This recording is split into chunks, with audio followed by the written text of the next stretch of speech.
What's up, my family? Listen, first-time listener, or you've been here the whole damn time. Hit that like, hit that subscribe, giddy up, let's go, no notes. That's my baby. That's my baby. We're going at it at 110%. I just want 5 minutes of happiness, please. Just give me 5 minutes. And they scored! They did it! What the hell was that? Oh, yeah! What the f*** are you talking about?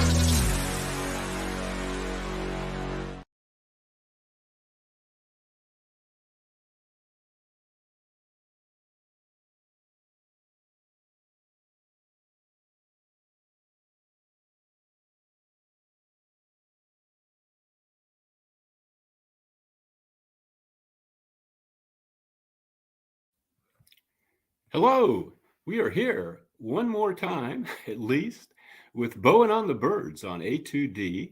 It's a podcast about the Philadelphia Eagles. We have an interesting lineup of guests today. We're hoping to lead off with Teron Davenport, who's we're trying to link up with him right now. Teron used to cover the Eagles. He's from this area, but nowadays he covers the Tennessee Titans in Nashville for ESPN. Why would we have a Titans writer on the week that the Eagles are playing the Commanders? Well, because Teron is very well acquainted with Kevin Byard, the safety that the Eagles acquired this week, who should make a big difference in their defense, I think, going forward. And I want to talk to him about that. I want to talk to him about A.J. Brown a little bit. He knows A.J. And our old friend, Andre Dillard, who's out in Tennessee these days at left tackle and is having a hard time, frankly. And, I think a lot of Eagles fans would not be shocked by that news, but nonetheless, it's interesting. I think Andre came a long way during his time here in Philadelphia after being drafted in the first round in 2019. He was a little bit of a bust, I guess, for the first couple years. But really, last year was something that the Eagles don't currently have, which was a very dependable backup tackle. If anybody had to leave, like during a game or something like that. We saw a few games ago when Lane Johnson went down that Jack Driscoll, at least right now, is not that guy. It was not nearly as effective as Andre was last season. So, Andre is not doing well in Tennessee. That's a shame. And conversely, I think as we approach the trade deadline here, I think the Eagles have a very strong need for someone who can do what Andre did last season. So we are waiting for Teron to get the link. And let me check with him real quickly. But the Eagles are playing the Commanders at FedEx Field Sunday afternoon. And it's a 1:00 game, that rarest of occasions for Eagles fans who generally are sitting around in late afternoon, no dinner plans, until the game's over, or in the middle of the night, like it was, that Sunday night game last week. So 1:00 game this week, woo-wee. So it'll be at the Commanders. The Commanders, not a real good team, 3-4, but I think we all remember the first game of the month, 34-31 Eagles win in overtime. The Commanders played very well, probably Sam Howell's best game of the season, the Commanders quarterback, their young quarterback. I watched that and thought, the Commanders did the right thing with this Sam Howell guy. He's going to be good. And then the next week they got killed by the Bears. And, they've been up and down since then. They lost to the Giants last week, 14-7. Howell looked awful. So what do I know, obviously? But apparently not much. But we do have Teron, I think, ready to come on with us now. And he knows stuff, even if I don't. There he is. Driving the roads of Nashville. How's it going out there, Teron? Hey, life is great, Les. It's good to see you. It's been a while, but yeah, life is great, man. No complaints. Well, I'm glad to hear it. So we were Eagles fans very energized this week with the acquisition of Kevin Byard from the Titans. I've been looking, I certainly know his reputation. I know he was all pro a few years ago, but he's not a young man anymore. And I was looking at his Pro Football Focus coverage grades this season, and they aren't as good as they have been in previous years. I know it's a tough year for the Titans in general, but what do you make of Kevin Byard? How much help can he be to the Eagles this season? I think he could be a huge help, and he will be. He shores up that back end. And Kevin Byard is an interesting player because he's one of those guys that, when you have these grades like PFF and different, I guess you could call it subjective grades, his ability kind of interferes with that, so to speak. So give you a good example. There was a play in the first game that the Titans had against the Saints, and it was a 44-yard gain by Rashid Shaheed, one of the receivers, and he ran like a double move, and he got past Christian Fulton, and it was a big play. Now, Kevin Byard had no business being over there, but he was able to get in the picture because of how rangy he is. Yeah. So PFF will look at that and say, oh, he was a defender in that area, and it'll be a knock, when in fact it actually was a really good thing that he was just even in the area. So as happens a lot with safeties, I think. Safeties end up, the fans see them running over there. Oh, look, that guy, why wasn't he?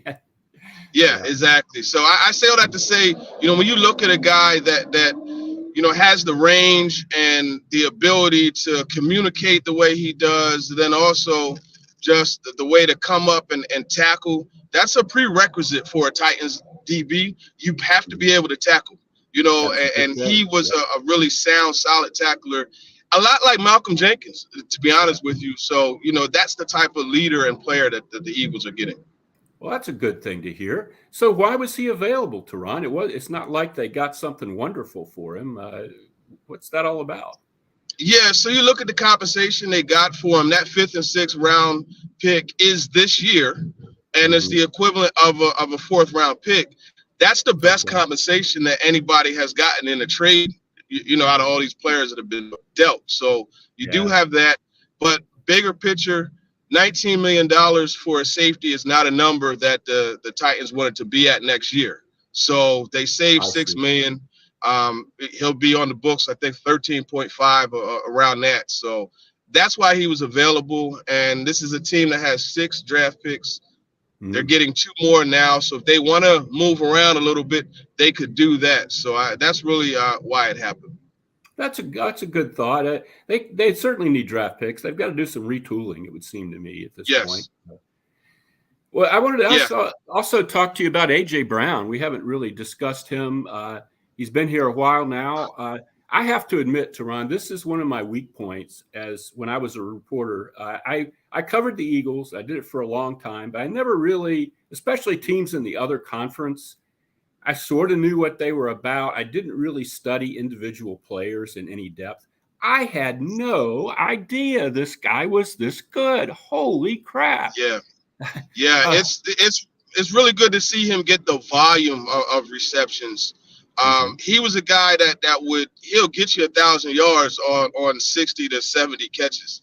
When he first got to the league, in fact, the first 2 years he was in the league, he had the most yards per catch out of all receivers. And I think when you look at AJ, like, he's a big, sturdy wideout that can just dominate games. And he's a guy that could go down the field and catch the ball. He's a guy that could run that slant and make DBs bounce off of him and take it the distance. I mean, he's everything that you want in a receiver, to be honest with you. It's still crazy to me that the Titans traded him away. It's crazy. It was a money thing, right? It was money. Yeah, it was money and just they weren't on the same page. I'll say it that way. And unfortunately for the Titans, they haven't been able to get back on track since AJ was dealt, and it's a tough situation for them. But I mean, Jalen Hurts got himself. It's like peanuts, right? Linus that has the blanket. Yeah. That's what AJ. Yeah. Well, we seem to have lost Teron there. That's one of the hazards of driving and podcasting at the same time. But I know what he was saying about A.J. Brown. Tremendously dependable receiver, such incredible hands. It's almost like a basketball player palming a basketball when he gets a ball in his hands. He's just been everything the Eagles could have possibly asked for and more. And I don't know if we're going to be able to get Teron back or not, but I hope he can. There he is. Yes. All right. Yeah, I don't know what happened. That's okay. I understood what you were saying about AJ. That all made sense. Before I let you go, I want to ask you about one more guy, Andre Dillard. I remember I was still working when Andre was drafted. The draft was there in Nashville when Andre was picked, and the Eagles were ecstatic that he slipped to them in the draft. I think 19th or so off the top of my head, somewhere around there. 19th. And he had a rough start here with the Eagles. They tried to move him to the other side when they had a problem, and he was terrible on the other side. And eventually he got to the point, I thought, last season, Teron, where he was a very capable fill-in guy that you could really depend on. If somebody went down, one of the tackles went down, you could plug Andre in and things would go pretty well. But he's having a terrible time out there.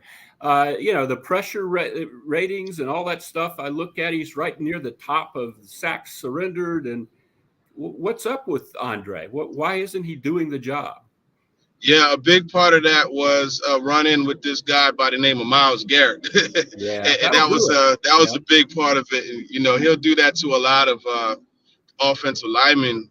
He's actually since lost the job. He's been relegated to the swing tackle for the Titans now. Nicholas Petit-Frere got the start. And actually his last snap was he gave up the sack that Ryan Tannehill initially got hurt on. So that was the last time he saw the field. And Mike Vrabel has already committed to Petit-Frere being the starter. So things just didn't go right. He catches too much as opposed to being like – you watch Lane Johnson. He's not aggressive. Yeah, you watch Lane Johnson. He's taking it to the pass rusher. Right. Whereas Dillard would catch, and you can't do that. It makes it a lot harder to block if you're giving letting somebody get the momentum coming to you. So you have that. He was decent in run blocking. That was an area where he shined at times, but it just wasn't working. Well, I'll tell you, before I let you go, I'll tell you a quick Andre story from his rookie year, his first training camp. His high school coach was out at NovaCare, and I bumped into him on the sideline there and started talking to him. And he told me a story that at the time was just a funny story, but later I looked back on it, that, Andre was basically like a lot of guys, he wanted to be a basketball player. He had no real interest in football. Freshman year, they got him to go out for football. And he did very, very well in the tryouts and the practices. And so instead of having him on the freshman team, they were going to put him on the varsity. And they went to Andre with this, and he was like, oh, my God, the varsity, I'm not ready. So they had to basically, to convince Andre to do this, they had to have the whole team do like a big ceremony welcoming Andre to the varsity to convince him that he was qualified to play for the varsity. Which, again, at the moment was a funny story. Looking back on it, you see some aspects of his personality that perhaps aren't optimal for a professional football player. Yeah, that story that you told, I could fully envision that. It's – I don't know. Some guy, and I don't like he was being a bad guy or anything, but it was like he had no idea. It was like the varsity. It's that aggressive gene, that alpha gene. Yeah. To be a professional athlete, a successful one, you have to have that, or how do they call it? Having that dog in you. And yes. No dog. I don't know that's there for. Yes. Well, Teron, I'm going to let you go. I got to go to commercial here, but I really appreciate you jumping on with me. If I can ever help you in any way, please let me know. Oh, yeah, likewise. I really appreciate it. You've already helped me a bunch. It was great being there in Philly, covering the Eagles alongside you. We had a great time. You were the most dapper of the reporters always. Well, thank you. Certainly, and certainly a very knowledgeable and an excellent voice in the media. And I hope you do well and take care. I appreciate it. Likewise. All righty, let's go to commercial here for the first ending of the first segment of Bowen on the Birds, and we'll be right back. Royal Billiard and Recreation, proudly celebrating 40 years and our new, bigger showroom. Twice the size and twice the fun. More pool tables by Olhausen. More dartboard sets, including custom reclaimed backboards. More bar and kitchen stools that can change a room. And more bars, including pre-built and custom. Hot tubs, skee ball, shuffleboard, outdoor, and fun. Royal Billiard and Recreation, your ultimate game room store. Now located on Bethlehem Pike in Colmar. In our family, food is our daily bond. My nonna, affectionately called Mama by many, found solace and joy in the kitchen, sharing her love through delicious creations. She turned her culinary passion into a flourishing business alongside her husband and sons in 1983. Celebrating 40 years is a testament to our exceptional team, friends, family, and beloved customers. With gratitude, we look forward to the future, expanding our brand to share the highest quality Italian food and wine nationwide. Our heartfelt thanks to everyone who has played a part in our story. Grazie mille.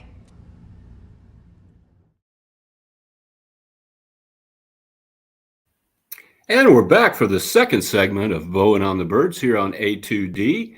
I want to bring in John Keim from ESPN, who covers the Commanders. And there he is. Thank you so much for being here, John. How are you? Of course, Les. Thanks for having me on. Have always enjoyed your work, so it was an honor to be asked. Well, thank you so much. And I've enjoyed yours, and I'm keeping up with those Commanders through you. I got to tell you, for many years with the Philadelphia Daily News and then the Inquirer, I had to pick every game every week against the spread, every NFL game, which I hated doing because I was not good at it. If I were doing that this year, I'd be ready to go down there and pop Ron Rivera upside the head. I just, week to week, it's been hard. That team is just, I have no idea what the hell is going on. I really don't. When they played the Eagles, the 34-31 overtime game, I very confidently said, Sam Howell, gosh, I really see what they see in Sam Howell. He's very, very good. Yes. And since then, I have no idea. Every week it's what's going on, John? Why is the team like this? I don't know. Well, there's a long list of reasons, and I don't know we have time for all of them. Okay. But it is hard to know from week to week because when they went and played the Eagles, they were coming off a disastrous loss at home to the Bills. Yes. And so, you weren't sure, like they have a history of being very resilient after bad losses. And they came back out and did that. Then you think, okay, I remember leaving the locker room in Philadelphia and they were as upset after a loss as I've seen them in a while. Like that one crushed them. But the reason I even note that, and it should, but I note it because sometimes in the past, there may be some guys like, hey, we showed a lot. We showed this. We showed that. There was none of that. It was more. There was regret for not winning. There was pain for not winning. So I thought maybe they've turned a little bit of a corner here. And then they went out and got drilled by the Bears at home. And then they beat the Falcons. You think, okay. And the one game, Les, that I always get wrong because every time they play the Giants, the Giants are in a disastrous state. Yeah. Almost every time, it feels like. And these guys are just in a better situation. And you say, okay, they've got to win this time up there. And then they go up. And I was joking with Jordan Ron on our ESPN reporter in New York before that game. I'm like, it's always the storyline before the game is Giants in disaster. And the storyline after that game is always have the Giants turn it around. So, but the reason there's a lot of things like the defense has given up way too many big plays as we saw in this first game. You do have an offense that for whatever reason takes way too many sacks. It's 40 now. You can't have that. A young quarterback, a line that needs a strong veteran passer to get rid of the ball, but they don't have that. And a young quarterback who needs a strong line, and they don't have that. So it adds up to 3 and 4, up and down. And you really have to wonder where this is going if they lose this game, because there are just all sorts of questions about this. I think, players know where this is. Like, they know that this is a must-win year. And if you get to a certain point, it becomes a lame duck year. So I think I told someone today, this is an organization in transition. And this year is that kind of the bridge over troubled water to get from Dan Snyder to Josh Harris's full stamp on the organization. Very well said. Yeah, the thing, I will look at this from the Eagles' point of view. Yeah, we're here in Philadelphia. We tend to be fatalists. The Phillies gave us a very good lesson in that this week, losing Game 6 and Game 7 at home to get bounced out of the baseball playoffs. The way we look at this, okay, the Eagles played really, really well last week, except there were a few turnovers, but it was probably, given the opposition, given their injury situation, they were missing a lot of people in the secondary. It was maybe their best game of the season. So what we fully expect this week, and this is my agree or disagree question, which I have to have every week. I just think this is a classic trap game for the Eagles. Once again, Washington is coming off a game that it's really ashamed of, just as it was last time. And this is a team that plays the Eagles well. And if the Eagles don't come out and really, play very, very well again, they'll lose this game. And, we'll be back right where we were a few weeks ago when they lost to the Jets with, oh my God, what's going on here? And so on and so forth. I agree or disagree? What do you think? And I would agree, but first of all, I grew up in Cleveland, so I know that fatalist mentality. Yeah. So, but you have that, but like the flip side is just when this team looks buried and done, they play better. So like every year around this time, they're 2-5, 2-5, 3-4, and then they win like 4 of the next 5, 4 of the next 5 of the next 7, or whatever it is. I just think a difference this time. They're like, to me, they're really at a perilous state here because you have the trade deadline coming up. There are multiple guys who've been mentioned: Montez Sweat, Chase Young. There's several others who are going to be free agents who could be on the market. I don't think they're going to trade them all. I do think they probably make a deal, certainly depending on what happens in this game. So I think you have a lot of that stuff going on that's swirling behind the scenes that I don't know if they're as resilient right now as they would have been even a few weeks ago. I think some of these losses have really taken a toll on them. So typically, I would say I think it's going to be a close game because my goodness, they beat them last year. They 2 years ago, they were in the game with Garrett Gilbert here on 4 days. Right. And then they almost beat them in the finale that year where the Eagles were clearly better. So they do play them well outside of the Wentz game. But I could definitely, I'm going into this game expecting it to be closer than what people probably think. But if the Eagles get off to a quick start, it'll be a wrap. I see. I wanted to ask you, you mentioned growing up in Cleveland. I know you're an Ohio State guy. Yeah. I am not, but I have a son who is, and I spent a lot of years driving across the state of Pennsylvania to Columbus. A lot of good dinners in Short North and so forth. But one of the things that I try to do, and I'm not a great college football guy, but I do keep up with the Buckeyes. Terry McLaurin is one of my favorite players in the league. What an amazing and always it seemed to have a guy on the Commanders that I really like that every year plays well against the Eagles. It used to be Ryan Kerrigan years and years ago. And then at the end of his career, Ryan Kerrigan came to the Eagles and was horrible. His knee was shot. He shouldn't have been playing. Right. He was kind of just taking up space that year, but still a great guy and a heck of a player. But Terry McLaurin, I think, is if he were on a team with an established quarterback and a great offensive line, he'd be mentioned with the top 2 or 3 receivers in the league. And generally, he doesn't get that kind of – people respect him, but I don't think he gets that kind of publicity, that kind of praise. He does not, but he is the real deal.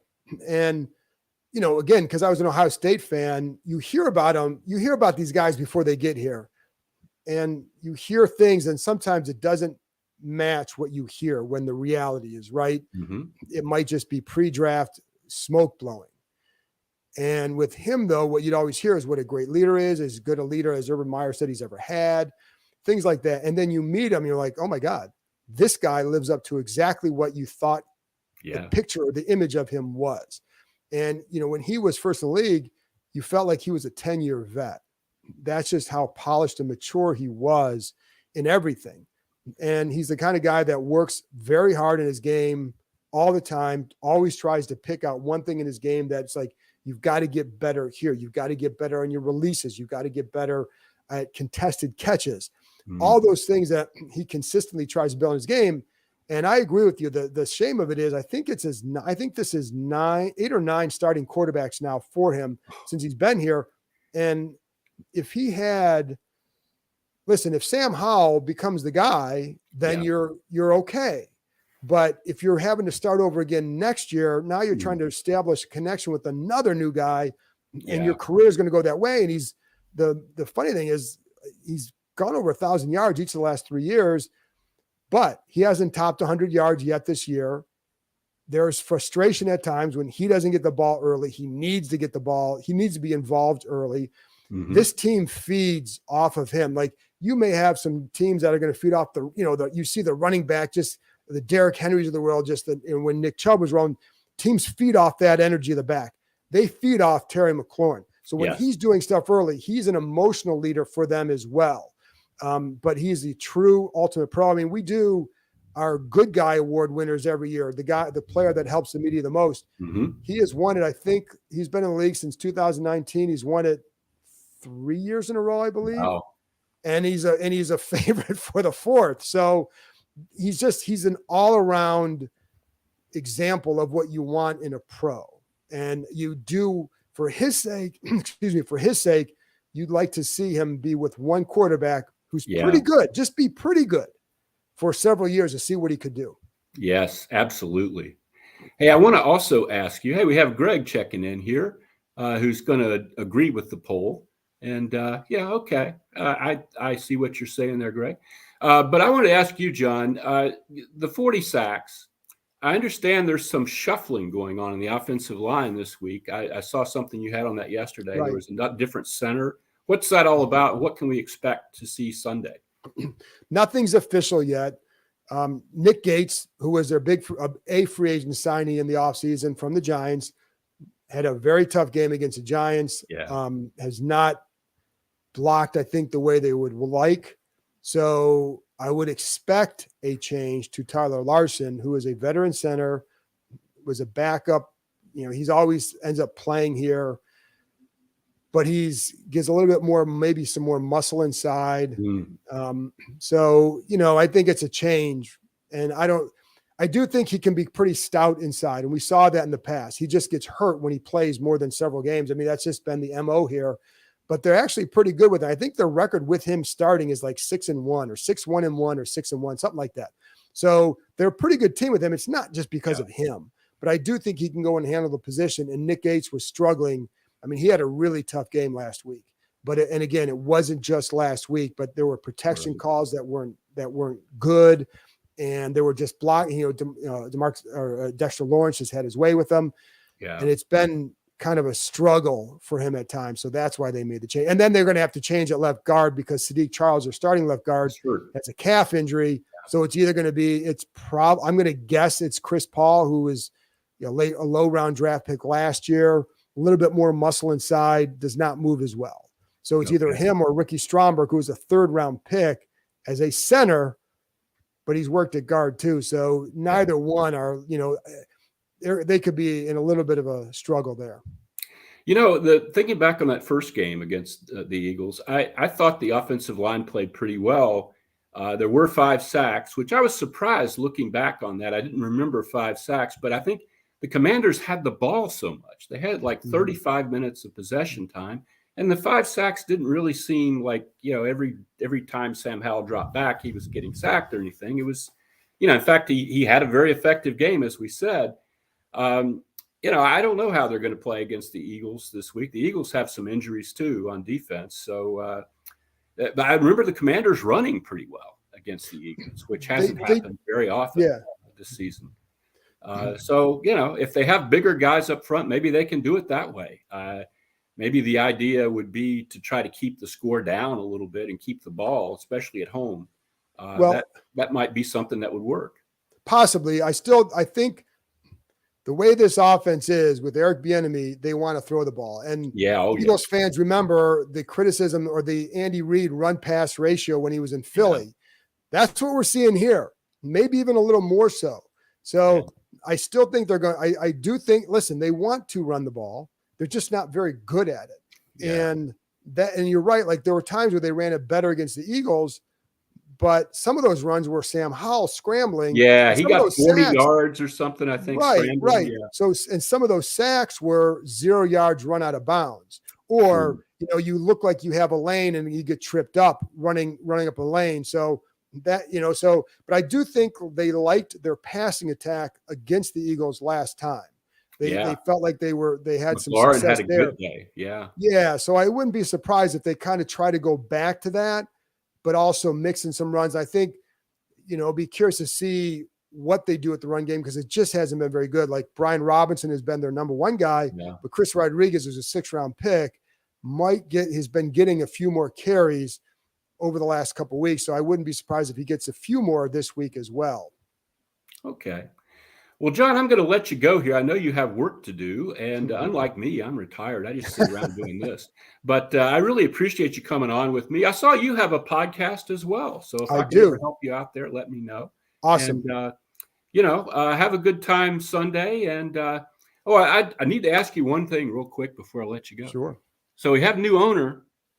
I haven't been to FedEx Field under the new ownership. Is the food any better in the Well, let me ask you this. Could it be any worse? No. So it is a little bit better. It is not, we are not near Philly level by any means. It's not that high a level. Right. I think it's going to be until they open the new stadium, we're not going to approach that. And the sad part here, Les, is we probably have another 7 years or so in that press box.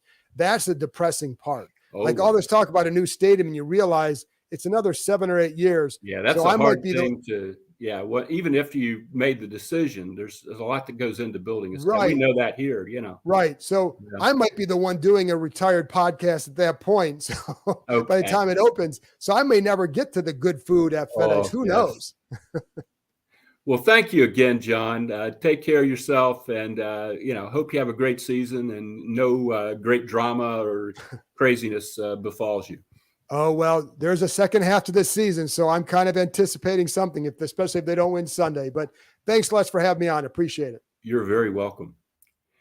So that's it for the second segment of Bowen on the Birds. We're going to go to commercial, and then when we come back, we're hoping to have Jimmy Kempski from PhillyVoice to talk about what the Eagles are up to. In our family, food is our daily bond. My nonna, affectionately called Mama by many, found solace and joy in the kitchen, sharing her love through delicious creations. She turned her culinary passion into a flourishing business alongside her husband and sons in 1983. Celebrating 40 years is a testament to our exceptional team, friends, family, and beloved customers. With gratitude, we look forward to the future, expanding our brand to share the highest quality Italian food and wine nationwide. Our heartfelt thanks to everyone who has played a part in our story. Grazie mille.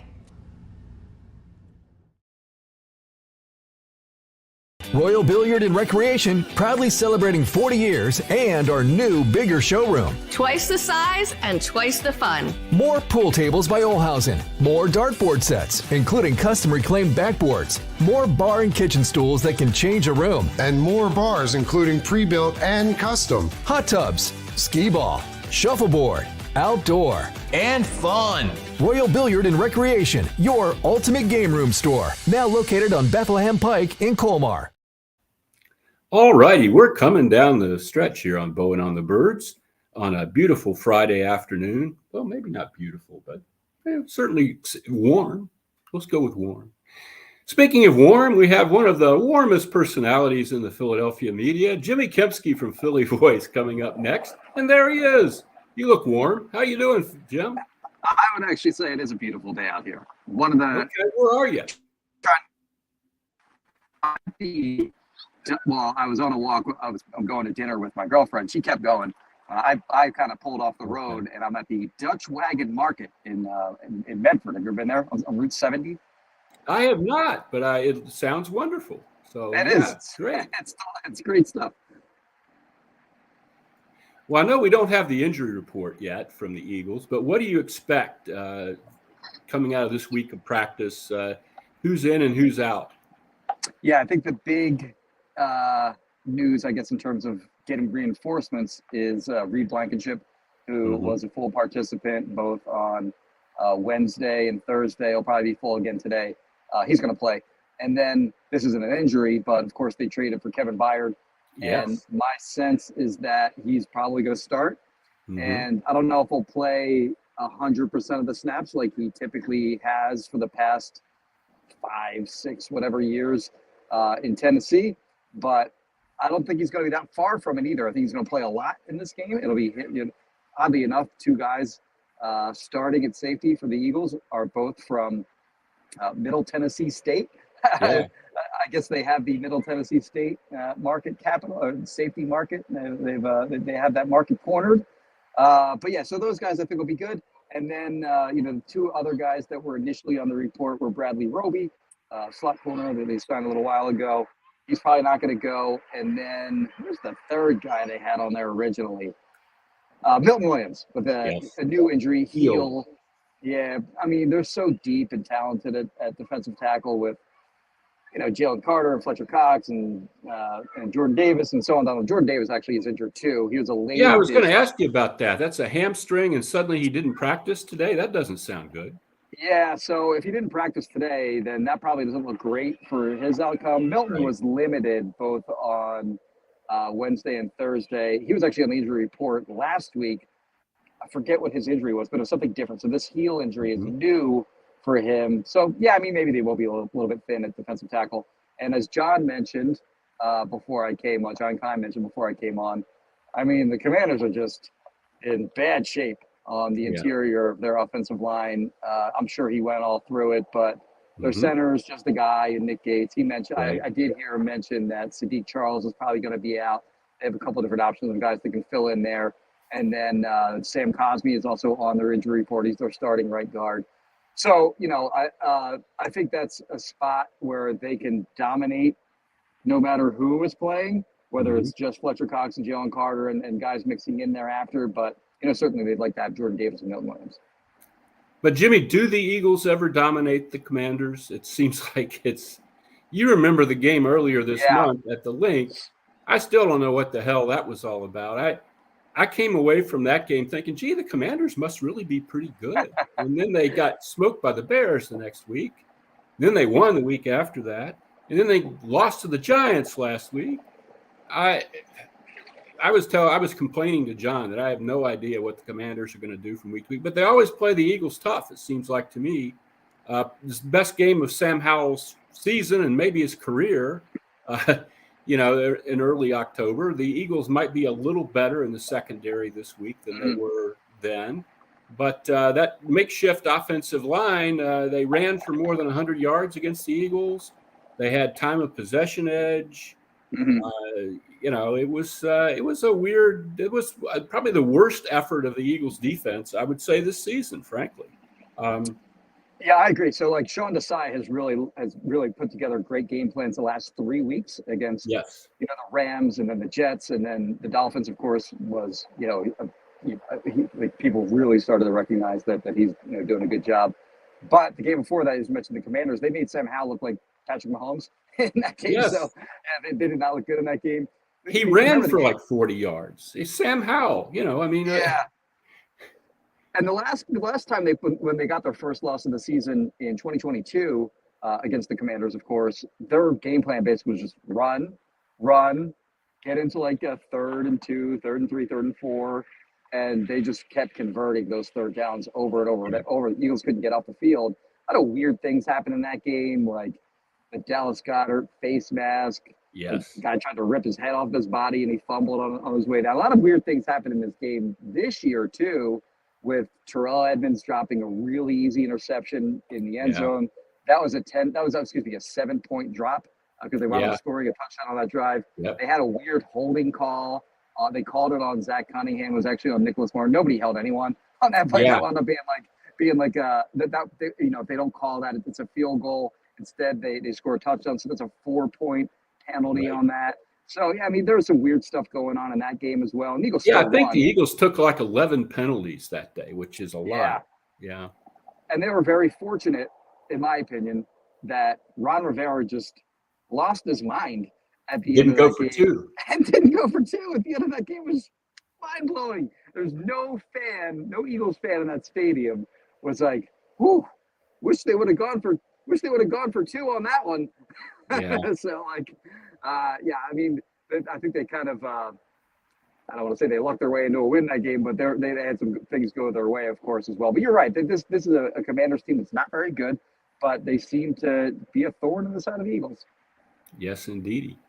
I want to ask you about Brian Johnson. I know Reuben Frank wrote a piece today that I thought was pretty fair. He was kind of holding up for Brian Johnson against some of the criticism. It probably is overblown. It's premature. But I also say this. I texted you after that first sequence in the red zone last week. Yeah. An idiot. My dog could have designed 3 plays. What the hell is with this guy in the red zone? He does not want to throw the ball into the end zone, Jimmy. I mean, and that's how you score touchdowns in the red zone, unless you're at the 1-yard line. And can you understand if you got like second and goal from the 8, why you would run Kenny Gainwell, what you're going to get out of that other than a shorter field on 3rd down for the defense to defend? Yeah, I mean, that whole sequence was weird because, first down, it was a zone read. Jalen Hurts kept it, tried to run around the edge. And it wasn't as if, he was in, I'm going to make defenders tackle me mode. He just went right down as soon as lost a couple yards, yes. Yeah, as soon as anyone got anywhere near him. And then, as you mentioned, 2nd down, they have a run to Kenny Gainwell. When you have A.J. Brown, you have Devontae Smith, you have Dallas Goedert, you have DeAndre Swift, you have Jalen Hurts himself. And you're given – Kenny Gainwell's gotten a lot of touches in these sort of high leverage situations. Yes. I can't for the life of me figure out why. And then on 3rd down, they run it again. They do that quarterback draw. That was admittedly very effective in 2022. It has not been effective so far in 2023, and they seem to want to stick with that. And that went nowhere, of course. And at the time in that game, you're kind of thinking, man, you got to score touchdowns against this Dolphins defense because field goals are probably not going to cut it. Little do we know that the defense is going to play as well as they did. Right. But I'm with you. They've had some weird moments this year. They had another game where, Nick Sirianni basically got asked about it, I'd say 4 or 5 different times throughout the week thereafter. And it's got to become a joke to him that we asked about it so much with the 3rd and 11 play against, who was that? It was a 3rd and 11, and they I think it was in the red zone, and they gave it to Kenny Gainwell, and that went nowhere. And, a lot of people were really upset with that play call. Well, Nick tried to claim that they had some kind of great run on the same situation with that play, yes. But it turned out he was talking about a 3rd and 6 or something like that, and not a 3rd and 11.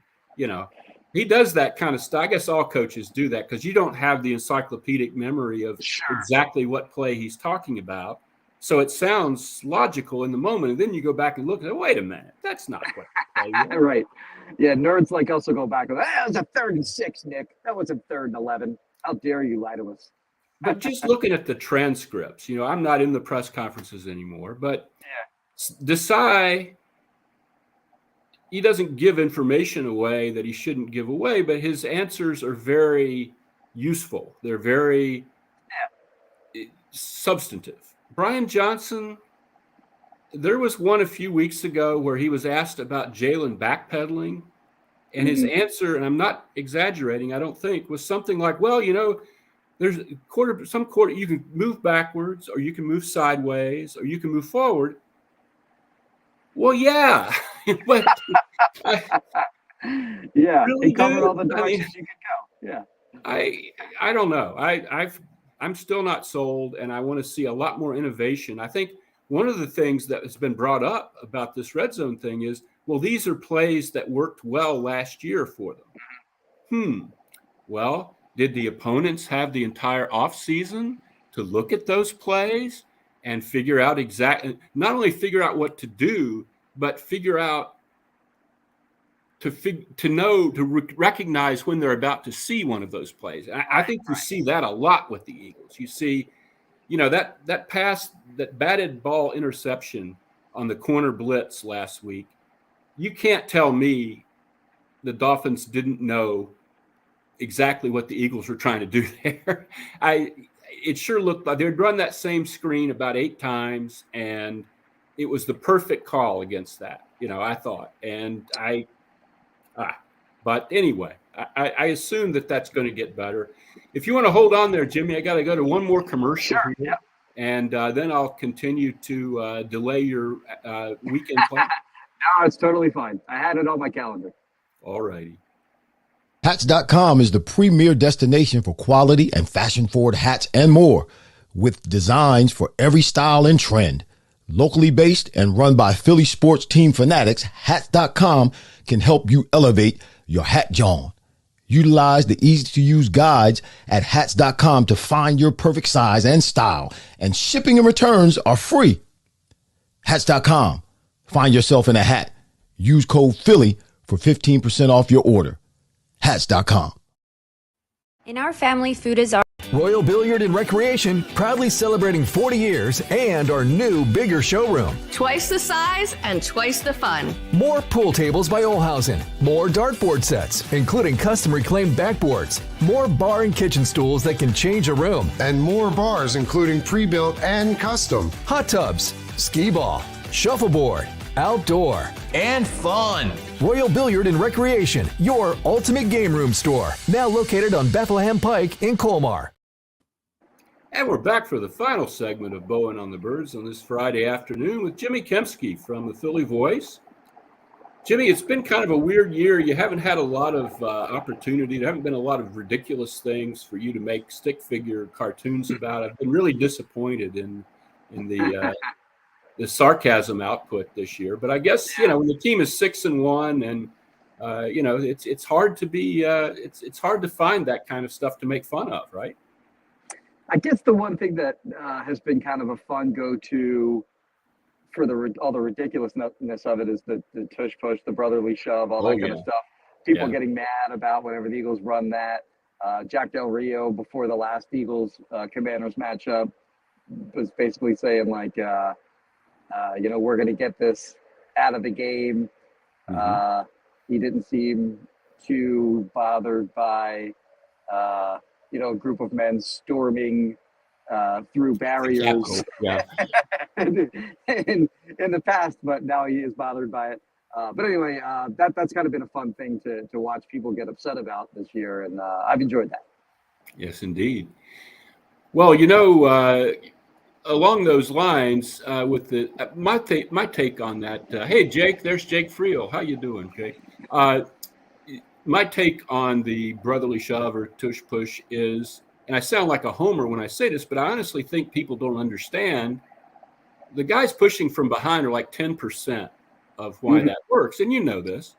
Yeah. Maybe those times when Hurts goes surfing and they get like 3 yards out of it, then the guys behind are certainly a factor.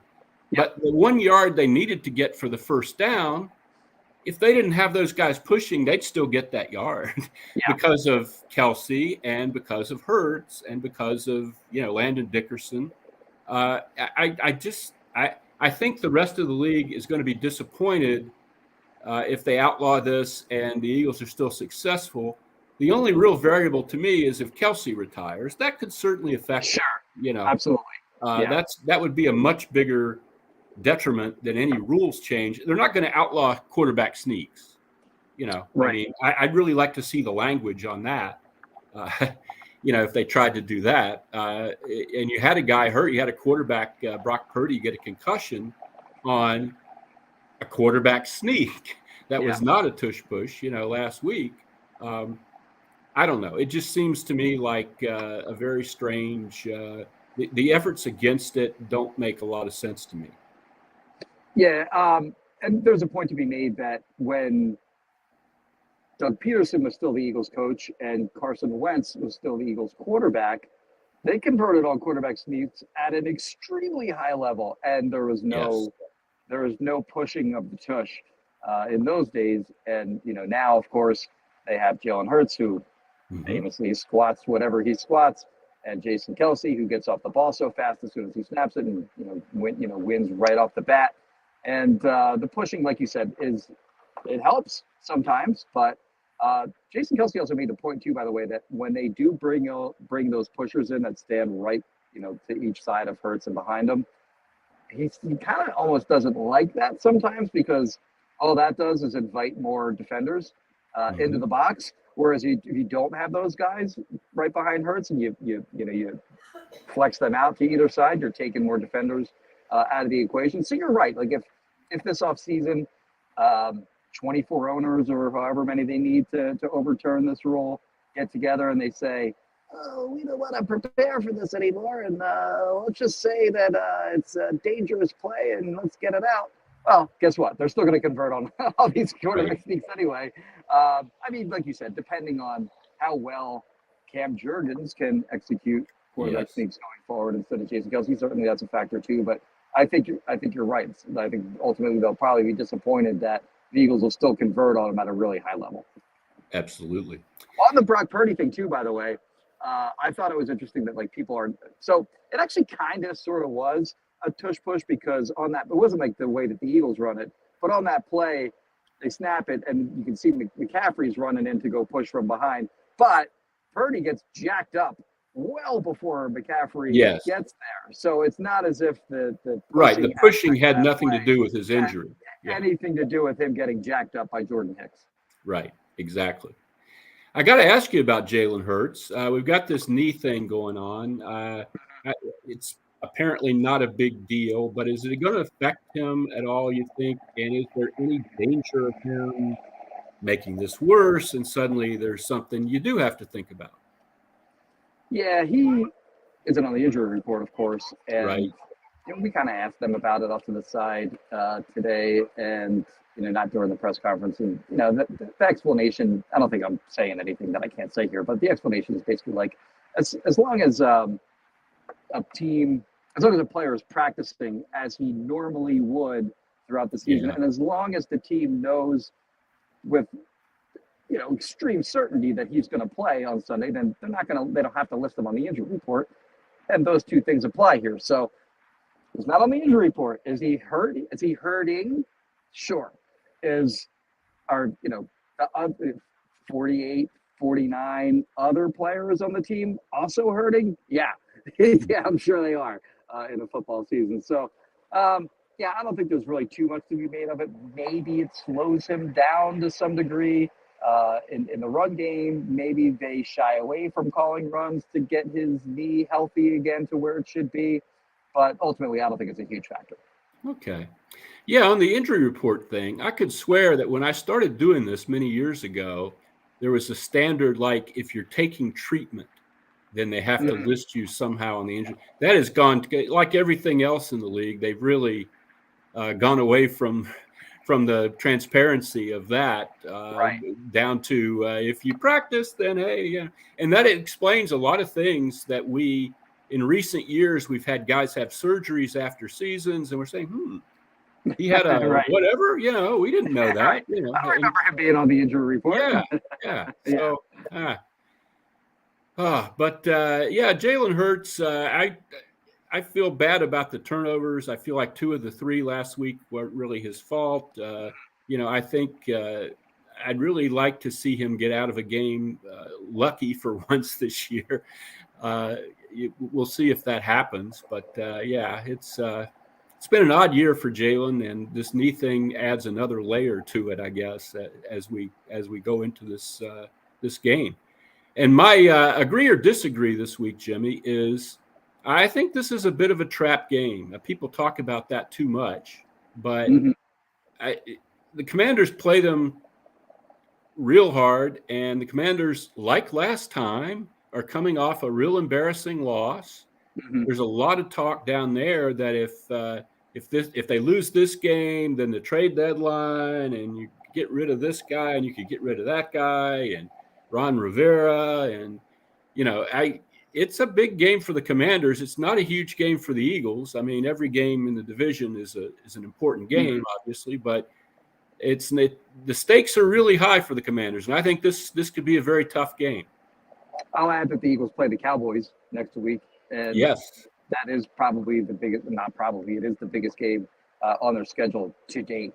The other side of it is that this team took them to overtime, so I think they kind of know, that they shan't be taking them lightly. But yeah, I think you can see both sides to the intangible argument there. And I'm with you. Like the other thing too, which kind of caught my eye after the Commanders lost to the Giants. I don't know if you saw the clip of Jonathan Allen, their really good defensive tackle, who 7 years, F-bombing all over the place, 7 years, same this, same that. I'm sick of it. And they said, what do you got to do forward? We got to get our minds right and be ready for Philadelphia the following week. So, there are some prideful players. No matter how bad, any team in the NFL might look, there are surely prideful players on all of those rosters. And, they're all playing for their futures, even if their season might not be going the right way and they could be sellers after this week, by the way. Like Chase Young is a guy that could maybe be dealt after this game. Montez Sweat is another guy that they've gotten calls about, apparently. They're both scheduled to be free agents after the season. So, even with all those things going on and their season potentially swirling down the toilet, they all got to make money. And the rest of the players that are remaining aren't just going to quit because they're putting things on tape for their future. Absolutely they are. I agree. So this might be our last week of Sua Opeta at right guard, right? And he's kind of hit the expiration date there, I think, a little bit. He's not a bad guy to fill in, but, after you fill in for several weeks, some cracks in the veneer start to appear. Not a nimble man, Sua. He's very strong. You saw him not get to some blocks, though, last week, and that's troubling. And I think it's a stout defensive line they're playing this week. He did a pretty good job the first two starts that he had, and even the game that he filled in, which was against Washington when Juergens went out in that game. And he's actually played sort of a gauntlet of really good interior defenders. He has, that's true. The Rams, Aaron Donald, the Jets, Quinnen Williams, last week with Christian Wilkins, and then now you get the Commanders again with Daron Payne and Jonathan Allen. But yeah, I'm with you. I think his expiration date, I like the way that you put that. It's kind of here. Like I said, he played well in his first two starts in the game that he came in after Juergens got hurt, but last week, not so good. He gave up a lot of pressures in that game. I think PFF had him down for like 6 or 7 pressures allowed. Maybe he might have given up the sack that Hurts fumbled on, if I recall. I'm not sure if it was that one or if it was a different play. But yeah, he had a rough game, and I think they'll welcome the return of Cam Juergens next week against the Cowboys. Assuming he's ready, by the way. We haven't really gotten much information. That's true. But I keep expecting to see Bradley Roby back out there, but that's not happening either, is it? But I think Juergens will be ready to go when he's scheduled to come off IR next weekend, or after the next game. Jimmy, I would be remiss if I let you go. I mean, you're going down to FedEx.